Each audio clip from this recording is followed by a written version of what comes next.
Olá, tudo bem? Seja muito bem-vindo ao Arena do Futuro de hoje. Hoje o tema está realmente muito especial para fortalecer a sua fé e a sua caminhada. Antes, porém, eu quero lembrá-lo que o nosso programa oferece gentilmente, de graça para você, um curso bíblico inédito, diferente.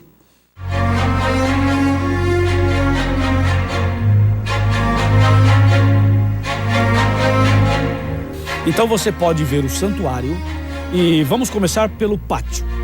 No pátio tinha dois objetos. Tinha uma pia ou uma bacia com água.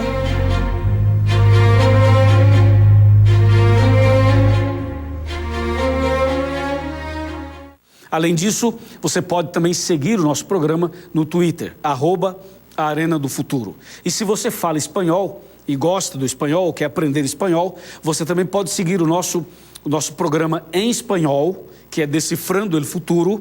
Você pode seguir o nosso programa no Facebook e também no Twitter. O Twitter do Decifrando el Futuro é o programa do Arena em espanhol, ok? Então o nosso Twitter é @FuturoNT, Futuro NT de Novo Tempo. E o nosso Facebook do Decifrando é facebook.com/Decifrando el Futuro. Está aparecendo na sua tela para você também nos acompanhar no espanhol, ok? Além disso, eu queria que você, de vez em quando, visitasse o site da Novo Tempo. É novotempo.com. Se você colocar escrever Arena do Futuro, entra no nosso blog e aí tem mais coisas interessantíssimas para você. Tá ok? Agora eu quero mandar um abraço especial para todos os amigos da Rádio Novo Tempo. Você que ouve o Arena pela rádio, obrigado. Deus abençoe você, Deus abençoe sua família. Vamos continuar multiplicando esperança pelo rádio, pela TV e pela internet. Outro detalhe que eu queria falar também. Nossa equipe do Arena, juntamente com a Igreja Adventista na América do Sul, nós visitamos todo o Brasil e visitamos também os 7 países que falam espanhol na América do Sul. É o território onde eu trabalho.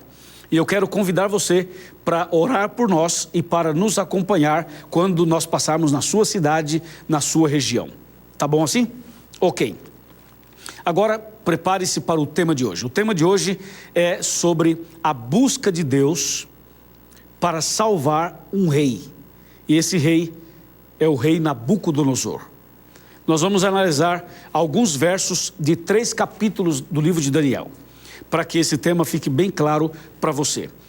Essa aqui foi uma das buscas mais difíceis, porque trata-se de um rei.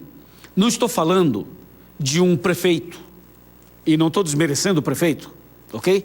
Não estou falando de um governador, também não estou desmerecendo o governador. Também não estou falando de um presidente da república, também não estou desmerecendo a presidente ou o presidente. Eu estou falando de um rei que conquistou o mundo inteiro. O mundo, entendeu? Então nós vamos tratar da conversão desse homem, da forma como Deus o buscou. E o grande conflito que foi gerado em torno da conversão desse homem. E eu tenho certeza que, de alguma maneira, você será abençoado, como eu já fui abençoado, e seremos juntos mais uma vez. Bom, quem era Nabucodonosor?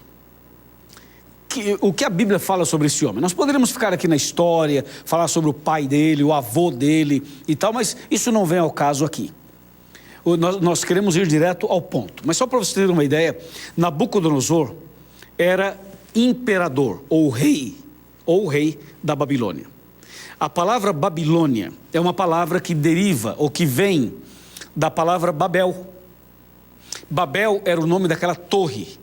Lembra, lá em Gênesis, quando menciona que os homens construíram a torre de Babel. Então, aquela torre tinha um propósito. O propósito era chegar até o céu, chegar até Deus com as suas próprias mãos.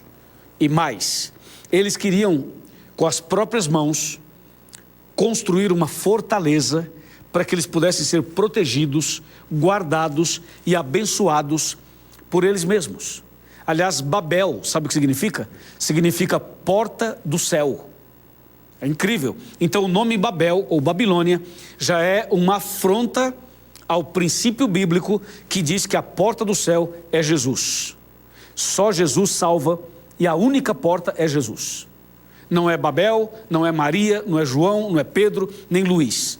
É Jesus. Nesse caso, eles construíram a Torre de Babel e Deus fez uma intervenção. A intervenção de Deus foi justamente confundir a língua deles, porque até aquele momento eles falavam um só idioma, uma só língua. E Deus confundiu a língua deles e eles não conseguiram prosseguir no projeto de Babel. E de Babel vem a palavra Babilônia. Babilônia nós poderíamos colocar alguns significados para a palavra Babilônia. Um dos significados é o seguinte: Babilônia significa salvação pelas obras e também significa confusão, ok? Babilônia significa salvação pelas obras e também confusão. E esse era o nome de uma cidade na região do Iraque, recebeu o nome de Babilônia. E essa cidade cresceu, o domínio cresceu, eles foram dominando, conquistando, e aquilo que era uma simples cidade se tornou um império que dominou o mundo. O domínio de Babilônia como império do mundo político da sua época foi do ano 606 até o ano 539 a.C. Lembrando que antes de Cristo a contagem dos anos era decrescente.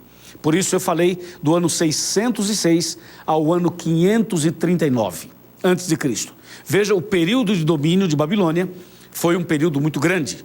Lembre-se, Babilônia era uma cidade, depois ela foi ampliando os seus domínios, as suas conquistas e passou a governar o mundo. O mundo dependia da Babilônia. E Babilônia não era uma cidadezinha qualquer. Nabucodonosor construiu jardins suspensos. Babilônia era um luxo, entendeu? Babilônia colocava Las Vegas no bolso, colocava Dubai no bolso.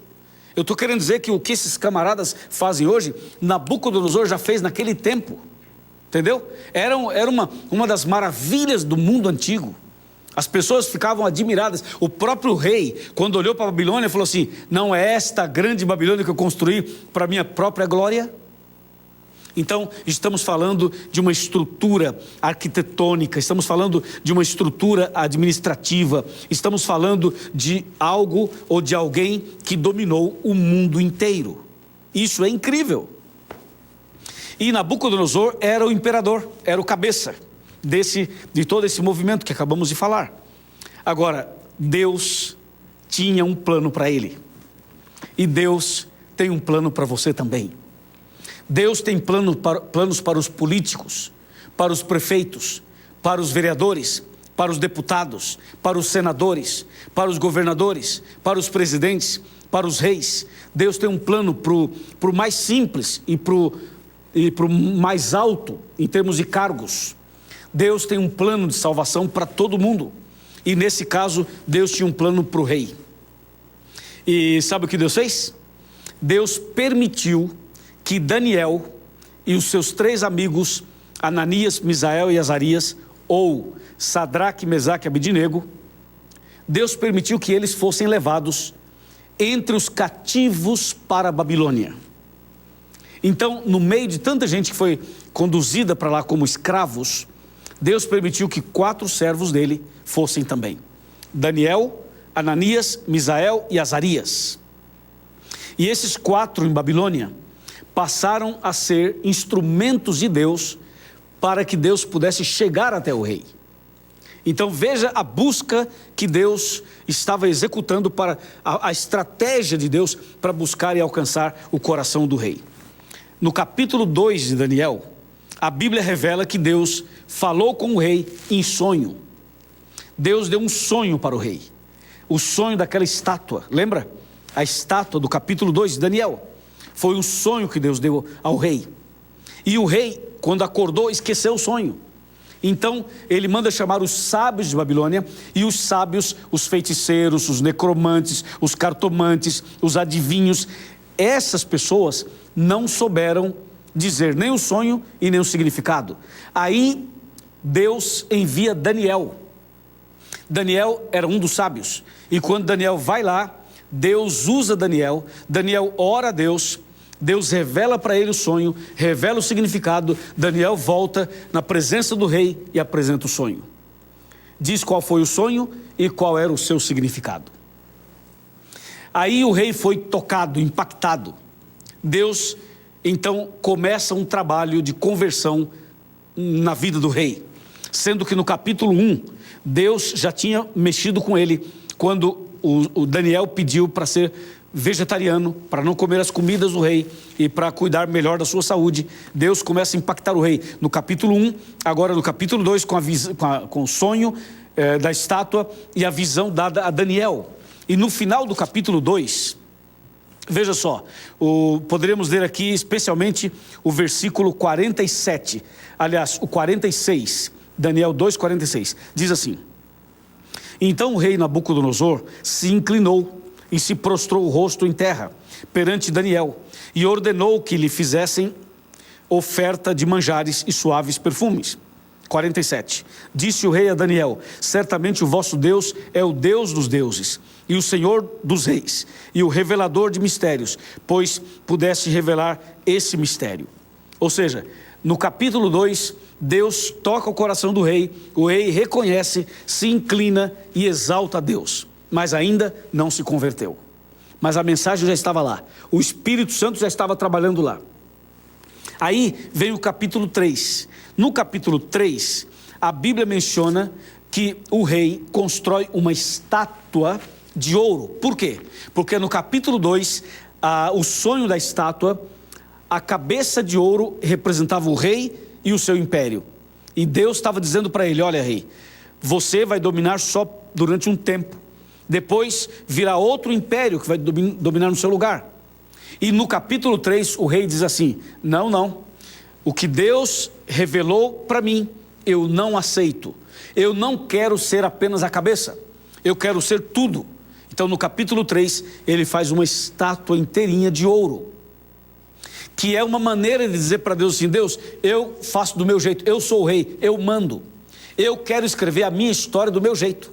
Então a estátua é feita toda de ouro.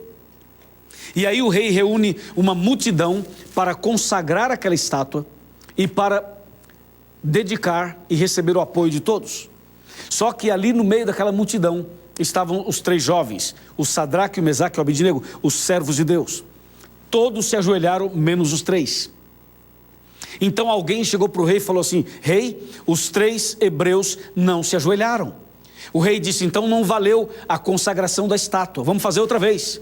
E chama os 3 e diz assim: ou vocês se ajoelham, ou eu mato vocês e jogo vocês numa fornalha de fogo ardente, acesa e aquecida 7 vezes mais.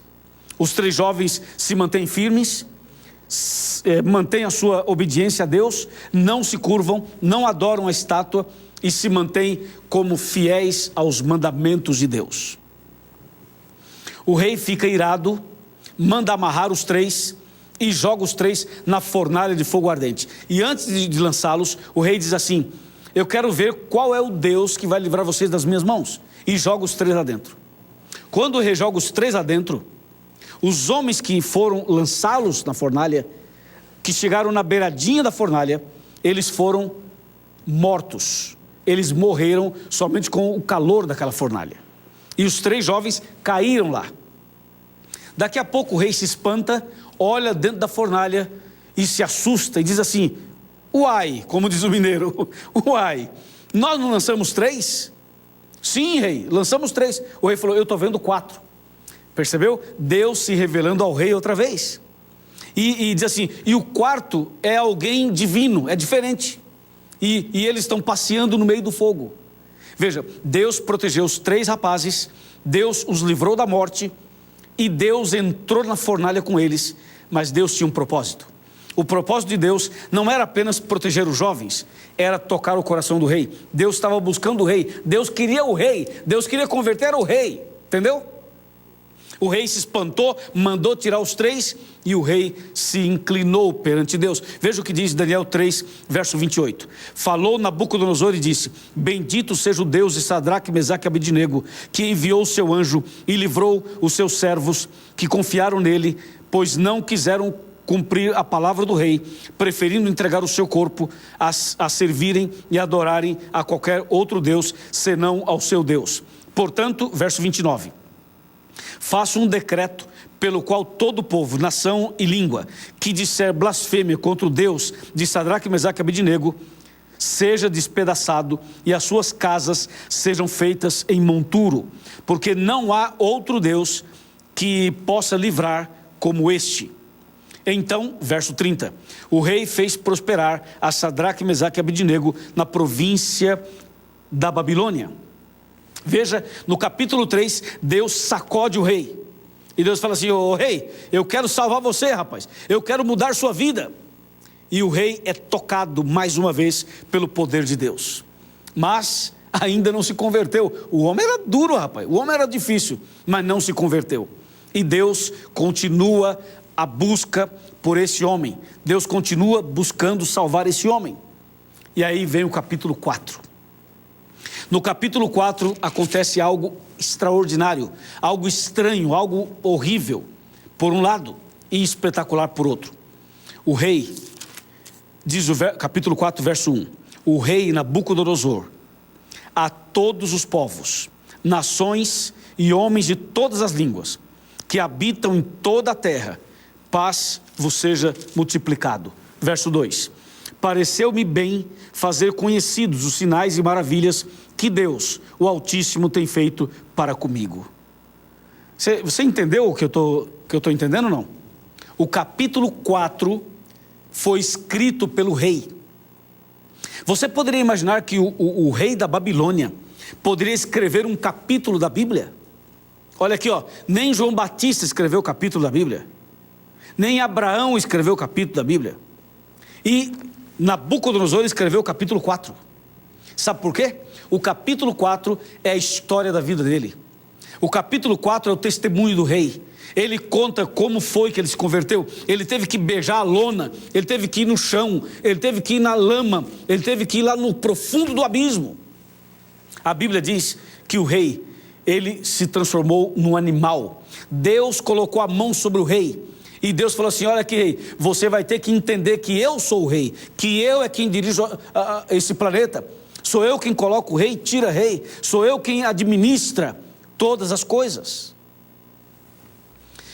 E Nabucodonosor virou um animal. Ele começou a andar de 4. E nasceram no seu corpo pelos e penas, como se fosse penas de galinha, ou até aquelas penas maiores até. E o rei, ele começou agora a ter pelos por todo o corpo e virou como que um bicho. Alguém até falou assim: pastor, se existiu um lobisomem, esse aqui é o lobisomem. Porque esse homem se tornou um bicho, um lobo, um animal. E esse período de loucura do rei demorou um bom tempo. Até que no final, Deus toca o rei, ele acorda. Ou seja, ele se desperta e finalmente o rei se converte. Ele conta essa história no capítulo 4. No finalzinho do capítulo 4, veja o que diz o verso 37. O rei escrevendo, dando o seu testemunho. Ele fala assim: agora pois eu, Nabucodonosor, louvo, exalço e glorifico ao Rei do céu, porque todas as suas obras são verdadeiras e os seus caminhos justos, e pode humilhar aos que andam na soberba. O final do capítulo 4, ele fala assim: Deus teve misericórdia de mim, Deus me despertou e Deus me salvou. Ele exalta a Deus e reconhece a soberania de Deus. Que coisa incrível, não é? Finalmente o rei se converteu. E eu tenho uma notícia para dar a você. Além dele ter escrito o capítulo 4, prepare-se, porque se você for para o céu, você vai encontrar o rei lá do céu. E você vai poder sentar com ele para conversar com ele sobre essa história, sobre a sua conversão, Sabe, a busca de Deus para alcançar uma pessoa, para salvar uma pessoa, não tem limites. Deus fará o possível e o impossível. Deus vai até o mais profundo do abismo para resgatar uma pessoa. Deus só não resgatará a pessoa que não permitir, que não quiser, que não der nenhuma brecha. Entendeu? O rei foi tocado por Deus no capítulo 1, no capítulo 2, no capítulo 3 e no capítulo 4, ele se rendeu. E você, meu amigo, está sendo tocado por Deus há quanto tempo? Há quanto tempo Deus está lhe chamando? Há quanto tempo Deus está falando a você? Ele falou com você através dos princípios de saúde, através de sonhos, através da Bíblia, através da pregação, através do Arena, através da TV Novo Tempo, da Rádio Novo Tempo, da internet, de uma pessoa, de uma criança. Deus tem falado com você através da sua esposa, do seu marido, do seu pai, da sua mãe, dos seus filhos. Quantas vezes Deus falou ao seu coração? Eu pergunto, por que você não aceita? Ou você está esperando, já entendeu, né? Ou você está esperando acontecer o que aconteceu com o rei? Você está esperando virar um animal? Você quer virar um animal primeiro? Comer capim? Andar de 4? Para depois reconhecer a soberania de Deus e aceitá-lo? Não, não, não. Não queira isso. Hoje é o dia de abrir o coração. Hoje é o dia de entregar o coração a Jesus. Porque o orgulho e a soberba desumaniza as pessoas. Estou falando a alguém que é líder em qualquer área desse país. Estou falando a você que tem uma influência muito grande e que muitas vezes tem assinado leis e tem feito projetos de leis que são contrários à Bíblia. E no seu coração você sabe qual é o certo, mas por pressão externa você tem feito o errado. O Espírito de Deus está incomodando você, está ou não está? O Espírito Santo vai continuar incomodando você até o último suspiro da sua vida. Mas por favor, abra o coração, deixe Cristo mudar sua vida e reconheça como Nabucodonosor reconheceu. Amém? É isso. Reconhecer e aceitar. Eu sei que é difícil, é um milagre, mas é possível. Vamos falar mais sobre isso? Vamos? Vem cá, vem comigo, vamos sentar aqui no sofá. Na verdade a poltrona, né? E você está aí na sua casa, ou quem sabe no seu trabalho, ou no seu escritório, ou você está me assistindo no aeroporto, ou você está assistindo em algum outro ambiente. Você sabe o certo, mas tem feito o errado. Você sabe sobre a palavra de Deus, mas tem insistido em um estilo de vida que não está de acordo com a vontade de Deus. Amigo e amiga, vem cá. Pode chegar mais perto. Chega de viver uma vida dúbia. Chega de você crer numa coisa e fazer outra. Chegou a hora de você colocar em prática aquilo que está na Bíblia, aquilo que você crê. Não existe para Deus nenhum caso impossível. Para Deus converter as pessoas é possível. E Deus está chamando você, que é um empresário, que é um político, que é alguém que administra algum negócio. Deus está chamando você que é médico, você que é professor, você que é uma pessoa popular, famosa, conhecida, está me assistindo agora. Deus está chamando você.